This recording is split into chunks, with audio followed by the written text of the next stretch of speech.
যে কাজ করলে রিজিকে আসমানি বারাকা আসে, এর এক নাম্বার হচ্ছে তাকওয়াল্লাহ, আল্লাহর ভয়। দুই number আত-তাওয়াক্কুল আলাল্লাহ, to put your trust on Allah, to depend on Allah, আল্লাহর উপর ভরসা রাখা।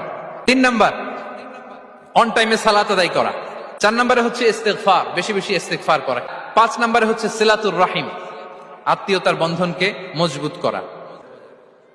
ছয় নাম্বার কাসরাতুস সাদাকা, দান করলে রিজিকে বারাকা আসে। এরপরে বিষ্ণু ইসা ইসলাম বলেছেন বেশি বেশি হজ উমরা করলে, বেশি বেশি যদি কারো সাধ্য থাকে, ফিনান্সিয়াল ক্যাপাসিটি থাকে, বেশি বেশি হজ উমরা করলে তার রিজিকে বারাকা নেমে আসে। সব শেষে হচ্ছে দোয়া করা, রিজিক বৃদ্ধির কি করা?